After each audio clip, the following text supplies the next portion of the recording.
continuar en nuestro programa y como siempre presentando al director de esta sección, el licenciado don Rafael Rodríguez.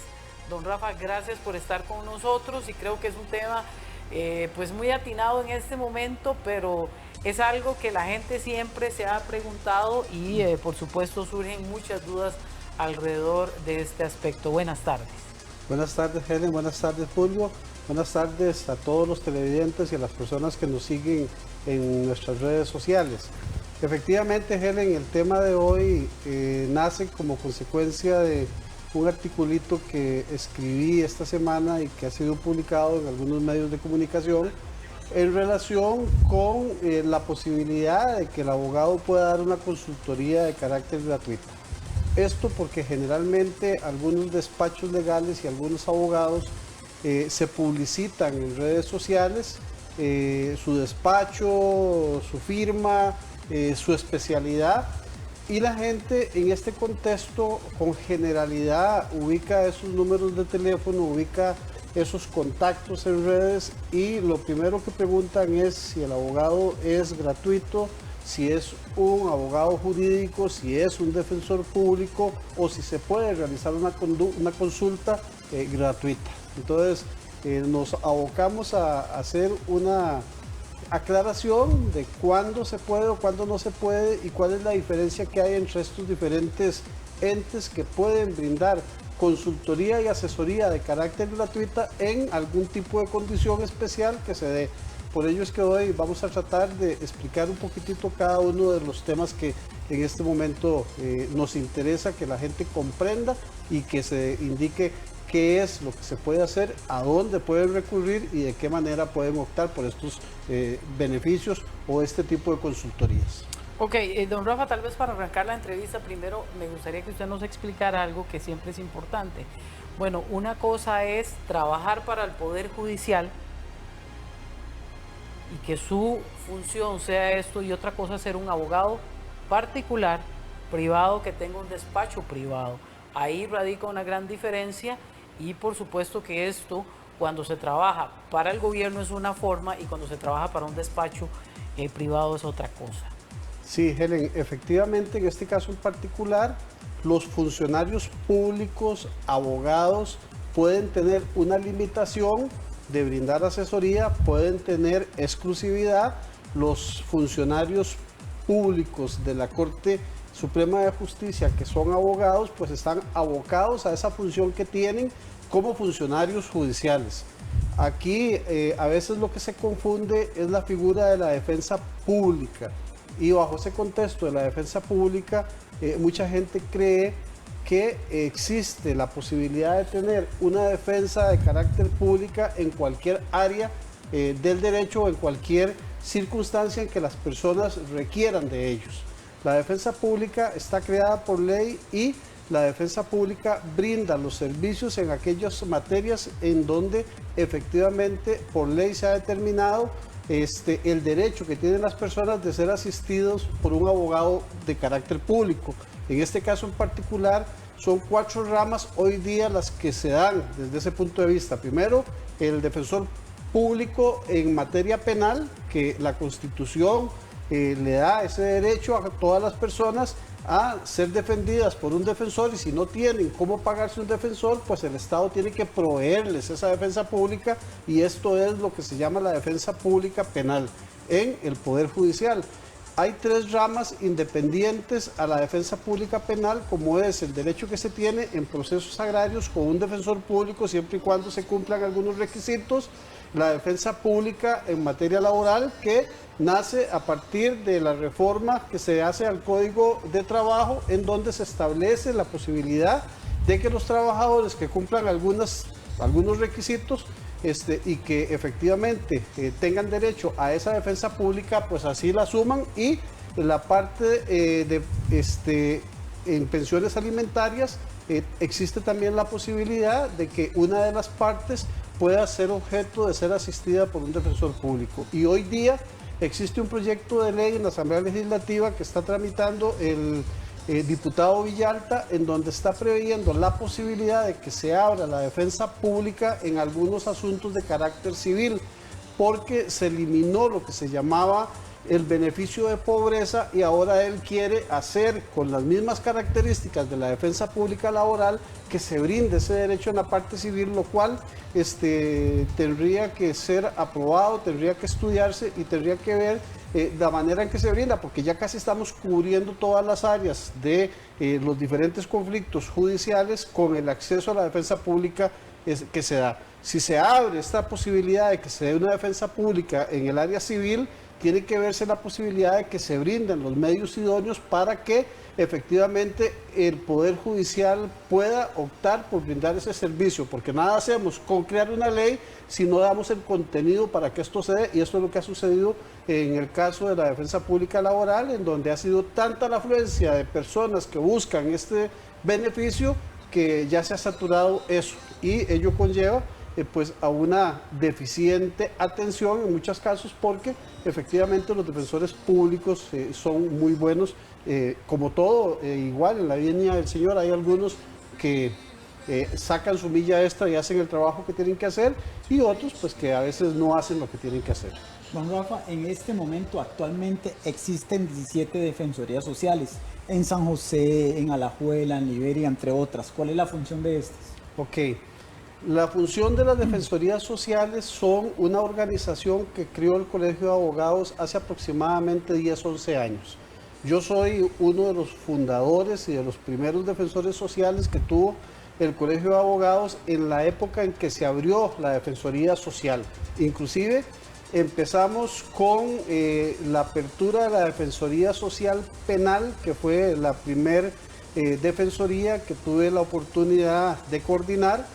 Después abrimos la Defensoría Social Laboral, que fue el plan piloto para lo que es hoy día la defensa pública laboral, y se abrieron pues a nivel del Colegio de Abogados atendiendo lo que al efecto estableció la Convención Belén do Pará del derecho que tienen las personas vulnerables a poder asistir a la justicia. Se les dio la posibilidad efectivamente de que se buscaran medios por medio de diferentes instituciones o diferentes organizaciones para que buscaran la posibilidad de que se brindara una asesoría legal de carácter gratuita en aquellos casos en donde se consideraba una población en condición de vulnerabilidad requería de esa ayuda, y así nace y así empieza la Defensoría Social del Colegio de Abogados de Costa Rica, que hoy día está en cada una de las áreas en donde el colegio tiene una sede regional.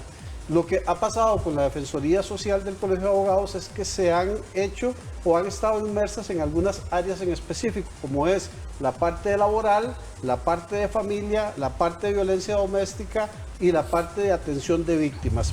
En algunos casos se requiere pues alguna atención diferente, como es el asunto de poblaciones indígenas, de menores, y ello ha conllevado a que por falta de recursos o por falta de atención a los mismos programas pues no se puede hacer, pero el defensor social que nació hace 10 o 11 años en el Colegio de Abogados hoy día está vigente, y lo que se pretendía con este tipo de procesos era no solamente capacitar abogados, capacitar estudiantes, sino que se permitiera a los abogados poder practicar y poder aprender dentro de la misma práctica, dando una asesoría legal gratuita y brindando un servicio social que estaba llamado a cumplir el Colegio de Abogados y que está llamado a cumplir el Colegio de Abogados como parte de la responsabilidad social corporativa que se tiene. Bueno, don Rafa, para que tal vez a la gente le quede un poco más claro, las defensorías sociales son oficinas que en este caso los abogados trabajan ad honorem de forma gratuita, que son, digamos, en este caso, administradas o supervisadas por el Colegio de Abogados. Y yo quiero que usted nos explique bien, bueno, qué tipo de casos en específico, usted lo mencionaba anteriormente, pero tal vez denos algunos ejemplos. Por ejemplo, violencia doméstica, si tengo un problema laboral, puedo ir a solicitar ayuda. ¿Qué me piden para yo decir, bueno, soy una persona tan pobre que no puedo pagar un abogado y me gustaría que me ayudaran? O sea, ¿qué requisitos tengo que cumplir? La vez pasada tuve la oportunidad de ir a la que tienen en las Obras del Espíritu Santo, y ahí ayudaban a muchísima gente, gente realmente en unas condiciones muy difíciles. Sí, en este caso en particular, cuando nace la Defensoría Social se indica de que se debe atender a personas que estén en una condición de vulnerabilidad. Entonces tienen que demostrar esa condición y ese estado de vulnerabilidad. Y esa condición se demostraba por los ingresos que la persona podía recibir en su oportunidad fuera que tuviera o que no tuviera ingresos. Si tenía ingresos, lo que se decía es que era una persona que tenía que tener al menos como ingreso el salario mínimo establecido por ley o menos de ese salario mínimo si es que se trabajaba por un tiempo, por un cuarto tiempo, por un medio tiempo. Pero lo que se pedía era que efectivamente esta persona no tuviera la capacidad de poder ir a contratar un abogado privado para atender el asunto que ellos tenían. Entonces, en las diferentes oficinas que tiene el Colegio de Abogados, como Defensoría Social, es atendida por un funcionario que es pagado por el colegio, efectivamente, y tienen una serie de defensores sociales que brindan ese servicio social de manera gratuita, estudiantes, personas que hacen sus trabajos sociales, sus trabajos comunitarios con convenios con las universidades, pero además abogados que están iniciando y que quieren hacer una práctica laboral en este tipo de servicios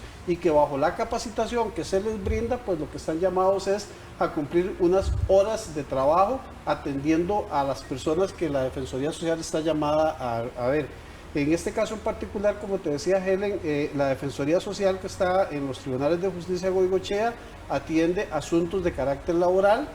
Las diferentes áreas de las diferentes sedes regionales que tiene el Colegio de Abogados atienden también asuntos de familia, atienden violencia doméstica y atienden algunos casos en especial que son valorados por el coordinador de cada defensoría. Si se cumple ese requisito de que la persona está en condición de vulnerabilidad y efectivamente requiere de esa ayuda y se está brindando esa ayuda, pues el coordinador determina si se atiende o no se atiende el proceso y de esa manera se da.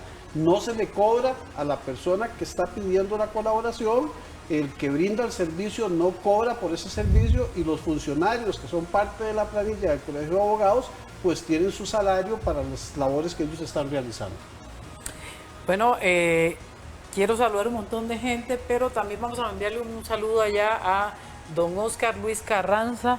Licenciado, muchas gracias por vernos, nos está viendo don Jesús Martínez, él siempre nunca se pierde el programa, ya desde México el magistrado siempre muy amablemente está bien conectado con Acción Legal. Mándele un saludito. Sí, saludos al maestro Jesús Martínez, estamos preparando una actividad académica virtual con él el próximo mes con un tema bastante interesante, Helen, que es la situación de las audiencias virtuales en materia penal. Hoy se nos comunicó una resolución de la Sala Constitucional en donde se dice de que efectivamente se pueden realizar bajo ciertos parámetros y vamos a analizar con el maestro Martínez ello. Voy a aprovechar también, Helen, para saludar a mi amigo Oscar Carranza allá en San Carlos, sabe que es una persona a la que aprecio y sé que es una persona que al lado de nosotros pues ha aprendido algunas situaciones y hemos estado al tanto de lo que él ha hecho y el esfuerzo que ha tenido como abogado y como estudioso, pues en la zona también es reconocido por ello, no solamente a él, sino que a su esposa Gaby.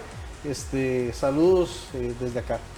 Bueno, nos vamos a ir a la primera pausa comercial y ya casi, por supuesto, vamos a estar regresando para continuar hablando de este tema. Ya volvemos. Somos la firma de abogados, su firma de confianza, dirigido por el licenciado Rafael Rodríguez Salazar, donde brinda los servicios de abogacía y notariado. Nos especializamos en asuntos penales, laborales y de familia, así como asesoría empresarial. Estamos ubicados en San Pedro, Rotonda y Condominio La Bandera. Llámenos al 2224-5096 o escríbanos consulta@lafirmadeabogadoscr.com o visite nuestra página www.lafirmadeabogadoscr.com.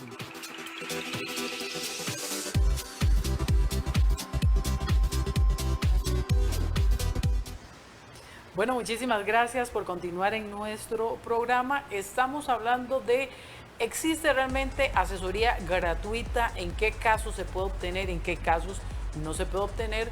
El licenciado don Rafael Rodríguez nos está aclarando todas estas dudas y lo estamos orientando también a usted para que usted sepa en qué lugares es que se puede conseguir esta asesoría de forma gratuita, cuándo podría ser eventualmente un engaño o cuándo realmente es una asesoría parcial.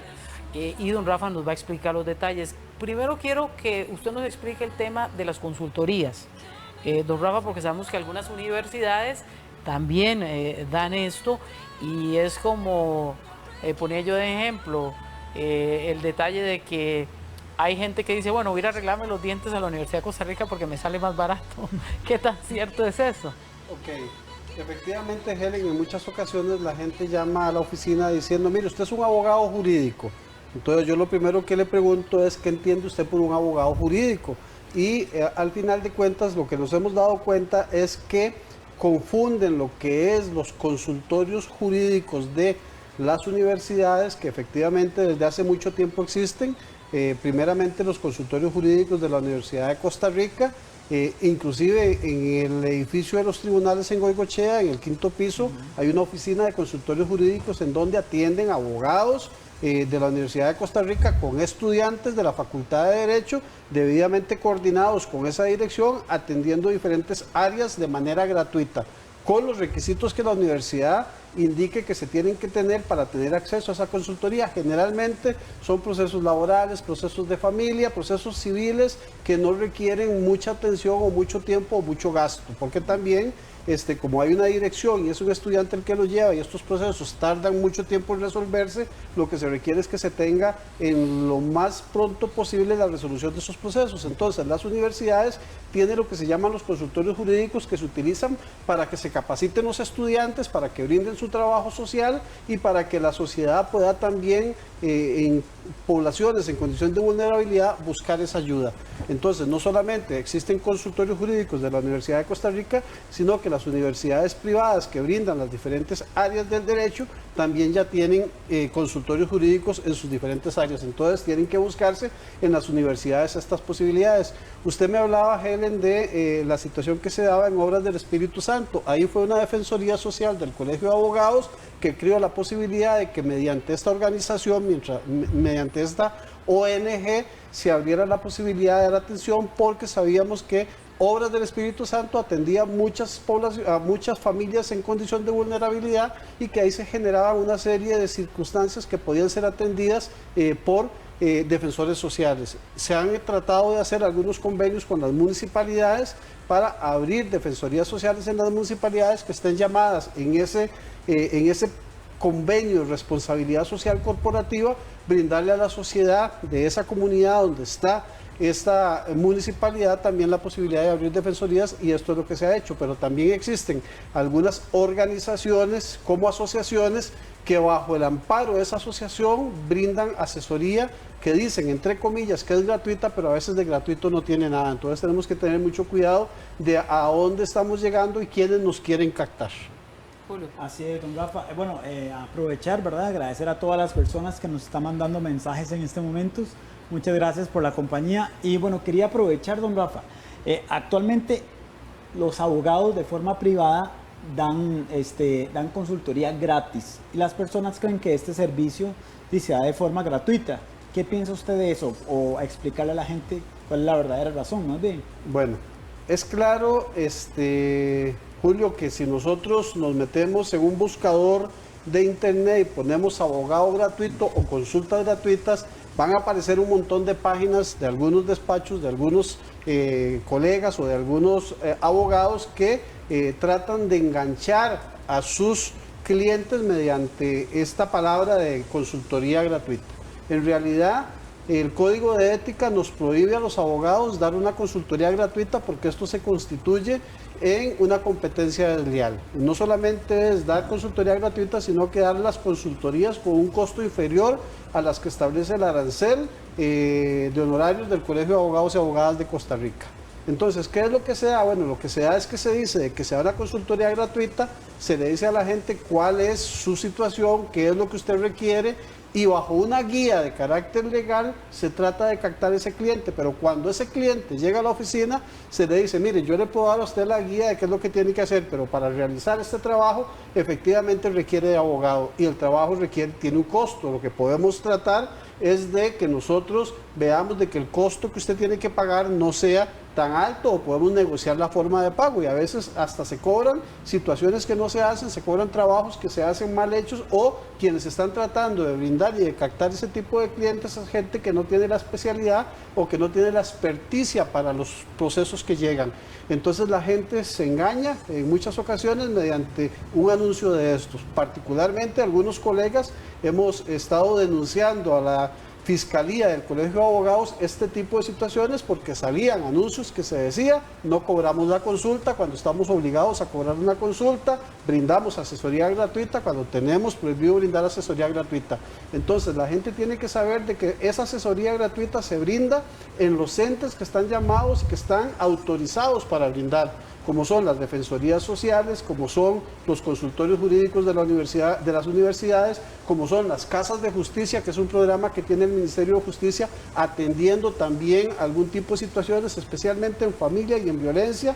En algunas provincias el Ministerio de Justicia ha hecho lo que se llaman las casas de justicia para efectos inclusive de situaciones conciliatorias de asuntos de familia, y han tenido éxito, pero estas están autorizadas por el Colegio de Abogados y por el fin social que ellos tienen de atender poblaciones en condiciones de vulnerabilidad. Don Rafa, nos están preguntando qué debe hacer una persona para solicitar si tiene un proceso, por ejemplo, de violencia doméstica o que va para un juicio, un defensor, pero que sea público. ¿Cuál es el trámite que se hace? ¿Cómo se demuestra que yo no puedo pagar un abogado privado por fuera y que necesito que sea un defensor público estipulado por la Corte que me ayude de esa manera? Bueno, Helen, te decía que los defensores públicos son en áreas específicas, en donde se requiere efectivamente tener lo que se llama asistencia letrada o tener un abogado que represente a las personas. Materia penal, materia agraria, materia laboral y materia de pensiones alimentarias. En violencia doméstica yo no necesito un abogado. En violencia doméstica la persona va a poner la denuncia y el denunciado puede ir a presentar su gestión, sus respuestas y pedir que se realice la audiencia, llevar sus testigos, y es el juez de violencia doméstica el que encamina esa audiencia tratando de garantizarle el derecho a cada una de las partes, tanto a quien pone la demanda como al demandado. Ahora, esto no obsta que la gente quiera efectivamente asesorarse, pero en materia de violencia doméstica no se puede dar defensa pública. En este caso es la persona la que tiene que buscar la asesoría legal y pagarla. Puede hacer que la persona tenga la posibilidad de ir a un consultorio jurídico y que en consultorios jurídicos le puedan brindar esa asesoría y se haga acompañar por un estudiante autorizado o por un abogado, pero tiene que buscar los diferentes entes que brindan esa posibilidad de esa atención. Don Rafa, qué bueno que usted me está hablando, porque en términos generales son varios entidades, en este caso universidades, estamos hablando del Poder Judicial, estamos hablando la misma, el Colegio de Abogados de Costa Rica, o sea, hay diferentes entidades a nivel nacional donde usted puede ir a buscar esta asesoría gratuita de forma real. ¿Qué quiero decir con esto? Que el abogado lo va a atender, le va a hacer todos los escritos y va a presentar todo. ¿En qué casos no se puede buscar una asesoría de este tipo?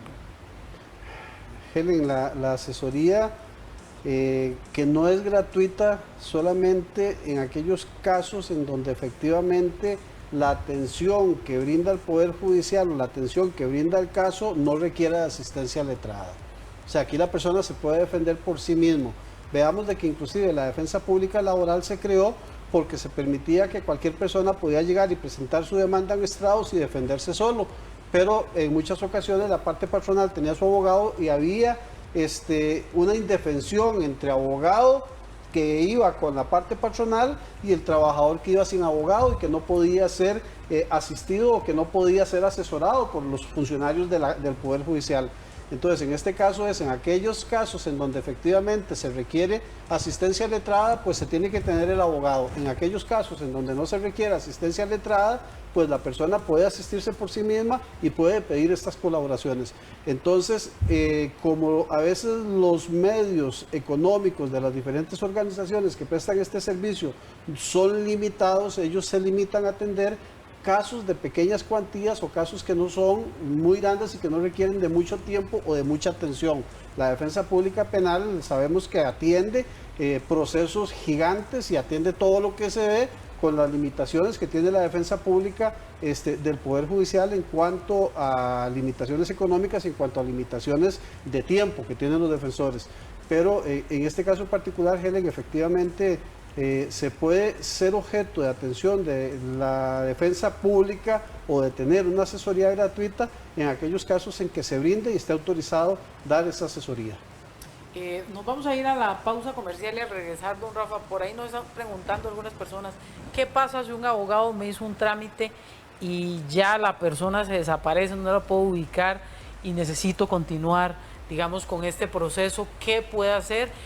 Vamos a ir a la pausa y ya regresamos con estos detalles.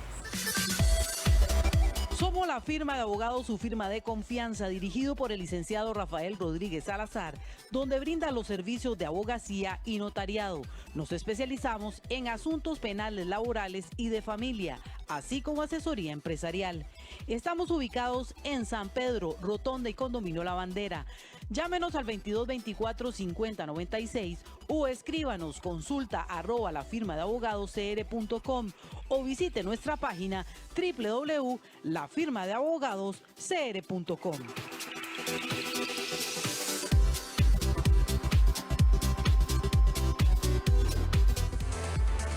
Gracias por continuar en nuestro programa. Julio, es muy frecuente eso de que el abogado no le hace a uno el trámite como uno quisiera, o de repente se desaparece y lo deja usted con esa situación. Ahí tenemos el caso de un señor. Así es, Helen. Bueno, antes de leer el caso, mandar saludos desde Argentina que nos están viendo. Muchas gracias más bien por su compañía. Bueno, dice don Rafa, buenas tardes, tal vez me pueden asesorar. Hace unos años vendí un carro, se firmó la escritura, el abogado no la metió al registro y bueno, y ahora no se sabe dónde está el carro y el abogado no resuelve nada. Sí, en este caso en particular, los notarios estamos obligados a terminar con el trámite, máxime si se nos pagaron todos los derechos.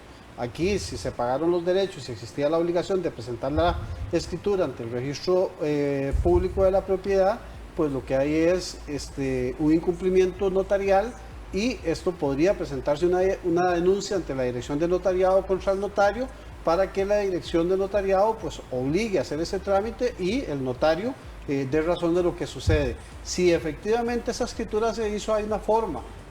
Nosotros los notarios estamos obligados a entregar los protocolos en el Archivo Nacional. Si ya ese protocolo fue entregado, puedo sacar un segundo testimonio y puedo yo instar la inscripción de esa escritura por otra forma. Lo que pasa es que va a costar el pago de los derechos y de los impuestos que se tenían que pagar y que probablemente ya se pagaron, pero ahí me quito yo aquella situación de que anda un carro circulando que puede provocar un accidente y que yo como propietario del vehículo soy responsable de acuerdo a lo que establece la ley de tránsito. Tendría que demostrar ciertamente de que ese vehículo se traspasó y que ya no estaba en mi posesión para quitarme esa responsabilidad. Pero en estos casos en particulares la gente tiene que saber de que un trámite notarial de traspaso de una propiedad, de traspaso de un vehículo, de una hipoteca, de un gravamen prendario, no tarda más de 15 días de inscribirse. El registro público está muy eficiente y el abogado o el notario que le diga a su cliente que tiene 1, 2, 3, 4, 5 meses y hasta un año no tener un trámite, es porque no realizó el trámite como tenía que hacerse y efectivamente se puede consultar en el registro de la propiedad qué defectos tiene esa escritura y por qué razón no se ha tramitado. Pero normalmente el tiempo normal para inscribir un documento debidamente hecho y bien hecho es entre 10 y 15 días después de su presentación. Todavía mucho menos tiempo, pero pongamos un tiempo ahí prudente para ello. Don Rafa, si a uno no le gusta algo que el abogado le hizo, ¿qué tiene que hacer? ¿Dónde se denuncia? Depende de lo que le hizo, pero en este caso, si hay que, digamos, una mala praxis, sí, si lo que hay es una mala praxis, porque se le contrató para que presentara una demanda o para que presentara un proceso y no lo generó, pues yo puedo presentar la queja ante la Fiscalía del Colegio de Abogados cuando es una situación meramente propia de la función de abogado. Si es una cuestión notarial y no se hizo ese trámite notarial, puedo presentar la denuncia ante la Dirección de Notariado. Ahí se le va a dar trámite a ambas situaciones porque nosotros los abogados pues tenemos responsabilidad disciplinaria, en donde inclusive se nos puede poner un proceso por responsabilidad civil notarial y a nosotros nos cubre una póliza de fidelidad. Si causamos un daño por un acto irregular, esa póliza puede pagar ese daño y a los notarios nos cobran ese daño que estamos nosotros ejerciendo. Por eso se paga esa póliza de fidelidad de la actuación notarial. Y si lo que hay es un incumplimiento de mi función como abogado, efectivamente la Fiscalía del Colegio de Abogados levanta la causa con las denuncias que se presentan y se puede girar hasta la suspensión del ejercicio de la profesión por esa mala praxis que se da o por no cumplir con las obligaciones que se tienen. ¿Qué pasa si es más bien el cliente el que se desaparece? Hay mucha gente que ha empezado un proceso judicial y luego lo deja botado y sin decirle a usted nada quiere ir a contratar a otro abogado. ¿Qué pasa en estos casos? Sí, Gela, aquí tenemos las dos situaciones que se dan. Una es que en muchas ocasiones el cliente contrata al abogado y el que se desapareció fue el abogado.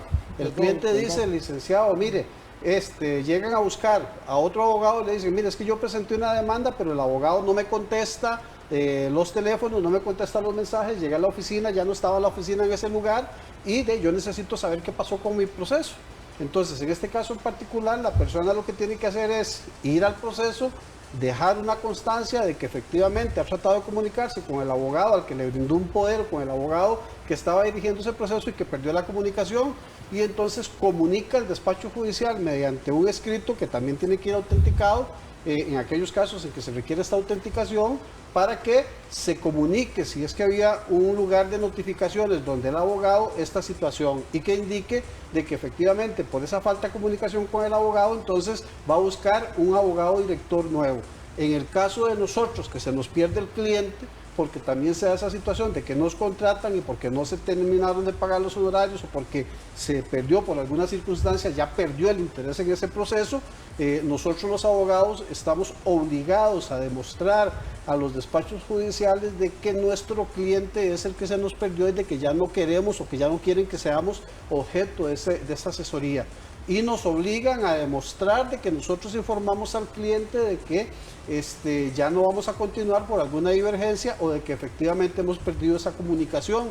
Entonces, primero informamos y el despacho nos prevendrá y nosotros tenemos que tratar de demostrar de que efectivamente comunicamos. No nos podemos separar del proceso hasta que no demostremos ello. Y puede hacer de que también en algún caso en específico sea la misma parte que nos contrató la que llegue a decir, mire, yo ya llegué y le dije al abogado que ya no quiero que me atienda, y entonces ahí se informó y yo lo que hago es indicar, vista la manifestación que hace la persona de que no quiere mi atención, pues entonces que me liberen de esa responsabilidad que yo tengo de ese proceso.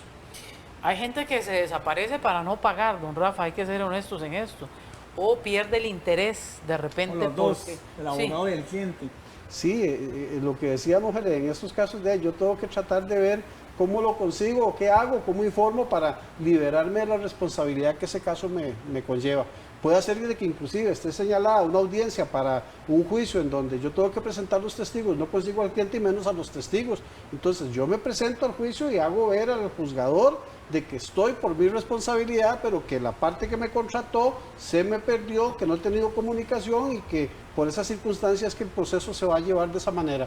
Y puede hacer que en ese caso en específico se lleve efectivamente a como está indicado, con las condiciones o con las consecuencias que pueden conllevar el resultado de ese proceso. Entonces aquí es el cliente el que tiene la obligación de hacer ver qué fue lo que sucedió. Nosotros particularmente siempre pedimos al cliente que nos dé el teléfono donde localizarlo, que nos dé un teléfono secundario, que nos dé correos y que nos dé sus direcciones. Y en muchas ocasiones tenemos que buscar fuentes alternas para tratar de localizar a una persona que nos interesa localizarla, pero particularmente se me han extraviado clientes, he tenido procesos en donde también en algunas ocasiones llegan sentencias favorables, en donde hay platita para este cliente y lo que tenemos que hacer es esperar a que aparezca para poder ejecutar ese proceso. Don Rafa, ¿cómo saber si un abogado está haciendo trampa en el sentido de que está cobrando lo que no debe cobrar? Y eso lo hemos visto en el caso de los médicos también, que se hace una acusación por competencia desleal, en el sentido de que, bueno, si usted quiere hacer una obra de responsabilidad social y quiere regalarle la consulta a una persona, lo puede hacer, pero es algún criterio muy personal. Pero no es que le va a regalar la consulta a todo el mundo, porque esto no estaría bien visto por los colegas. Sí. Como en toda profesión, Helen, efectivamente existe la competencia desleal. En Costa Rica habemos más de 32,000 abogados inscritos para 5 millones de habitantes. Eso quiere decir que cada abogado tenemos más o menos opción a atender a unas 300 personas de acuerdo a la cantidad de gente que hay. Estamos saturados, pero también bajo ese contexto tenemos abogados que están procurándose su ingreso y lo hacen a veces cobrando menos de lo que se tiene que cobrar. El Colegio de Abogados y la Dirección de Notariado tienen un arancel de honorarios que son honorarios mínimos. Eso quiere decir de que un abogado no puede cobrar menos de lo que dice la tabla o el arancel en este tipo de procesos, sea en la consulta, sea en una consulta de carácter laboral, sea en un proceso penal, un proceso civil, un contencioso o un agrario, pero puede cobrar más allá también de esos aranceles. Entonces, si lo que nosotros sabemos es que las personas están cobrando menos, pues lo que se requiere es que se hagan las denuncias respectivas ante las fiscalías respectivas y los usuarios, pues que si el abogado lo que le dice por captarlo es que le va a cobrar menos de lo que corresponde, pues que también esté claro. Ahora estamos muy limitados, Helen, nosotros los abogados, los notarios, tenemos que facturar electrónicamente y tenemos un control cruzado. Eso quiere decir que cada escritura que está en mi protocolo tiene que tener una factura y esa factura tiene que tener el costo de los honorarios y estos honorarios están tasados. Entonces tenemos que tener cuidado en la forma en que se está haciendo eso. En relación con los honorarios de abogado, pues ahí no hay un control, pero sí por lo menos establecer por qué es que se hizo la consulta y por qué es que se facturó y que también los clientes exijan esa factura del abogado, porque todos estamos obligados a facturar nuestros servicios. Entonces muchos dan la asesoría, muchos dan el servicio sin dar la factura que corresponde y eso es lo que hace que se dé esta competencia desleal. Importantísimo, don Rafa, el detalle de que indistintamente si la persona trabaja en el sector público o privado, hay una parte que se llama la ética, que se debe cuidar muchísimo, tomando en cuenta que yo siempre lo he comparado a ustedes como el trabajo de un doctor. Ustedes tocan áreas muy sensibles del ser humano donde el abogado no puede estar jugando con un cliente ni estarle diciendo cosas que no son. He visto inclusive, y lastimosamente esto lo tengo que decir porque así es, abogados que resulta ser que llegó un escrito y cometieron un error y lo esconden y no se lo mandan al cliente o no le dicen porque no quieren que se dé cuenta que tal vez el juez le dijo que tuvo un error que fue propiamente de interpretación del abogado. Entonces, con esto alargan el proceso o de repente puede ser que le piden a la persona que hay que meter un nuevo escrito, lo cual significa más platita, ¿verdad?, para la bolsa. Sí. Helen, precisamente estamos terminando de escribir un libro que vamos a presentar con el doctor Kendall Ruiz y el último capítulo de ese libro habla de la buena fe procesal y el fraude procesal, precisamente bajo el contexto de que ciertamente hay algunas condiciones que realizan las personas en fraude de los clientes, en fraude del proceso y en fraude de lo que se tiene que hacer. Se supone que tenemos que trabajar con ética y se supone de que nuestro trabajo o de que nuestra función como abogado o que las partes que requieren el abogado están poniendo en nuestras manos su patrimonio, sus problemas familiares, su libertad y lo que requieren es que haya efectivamente un ejercicio adecuado de la profesión. Nosotros decimos que quien asume un proceso tiene que ser responsable de conocer que sabe sobre ese proceso y de que va a brindar la asesoría que se requiere. Y si no lo hace, pues también está entrando en un conflicto de una mala praxis. En la asociación profesional, en la Asociación Internacional de Profesionales en Derecho, nos hemos abocado precisamente, Helen, a estar capacitando a los abogados para decir lo que nosotros hemos estado indicando, vacunarnos contra la mala praxis legal, porque es corriente en la práctica ver efectivamente situaciones en donde no solamente los abogados particulares, sino que los abogados públicos y que los funcionarios públicos que ejercen justicia están haciendo barbaridades y atrocidades en la forma en que se resuelve, en la forma en que se presentan los procesos o en la forma en que se defiende. Pero esto es parte de una mala praxis legal que se quiere evitar y que solo se evita con un adecuado conocimiento de las áreas en que se está trabajando. Y lo que se requiere es que se sea ético y que además se haga lo que se sabe se puede hacer. Bueno, don Rafa, muchas gracias por haber estado con nosotros. Quiero recordarles el número de teléfono 2224-5096, 2224-5096 o el teléfono de la firma, el Facebook o el correo la firma de abogadosr.com. Don Rafa, muchas gracias. Muchas gracias, buenas tardes a todos. Bueno, muchísimas gracias a don Rafa.